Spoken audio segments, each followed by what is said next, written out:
เกิดแล้วเย้พวกเขาหูบ่ว่าในวันที่20ธันวาปี2025ที่จะมาถึงนี้สมาคมพัฒนาทักษะชีวิตหรือสพสร่วมกับห้องการศึกษาธิการและกีฬาเมืองแอดแขวงหัวพันจะจัดงานพบปะแลกเปลี่ยนเรียนรู้ระหว่างนักเรียนในชั้นประถมศึกษาขึ้นมีนักเรียนจาก20โรงเรียนเป้าหมายและโรงเรียนอื่นๆที่อยู่ใกล้เคียงก็มีแผนเข้าร่วมมีกิจกรรมที่หลากหลายเพื่อส่งเสริมการรู้หนังสือวัฒนธรรมและพรสวรรค์ของเด็กคาดว่าจะมีหลายบูธกิจกรรมเช่นห้องเพลงพรศิลปะพื้นบ้านกิจกรรมการอ่านเขียนแต้มระบายสีเล่านิทาน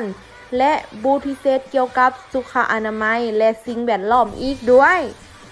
กิจกรรมนี้จะจัดขึ้นที่สวนวัฒนธรรมชาวนุ่มเมืองแอดแขวงหัวพันถ้าหากท่านสนใจสามารถนำพาลูกหลานเข้าร่วมกิจกรรมนี้ได้ย้ำอีกครั้งว่างานนี้ฟรีบ่เสียค่าขอขอบเจอ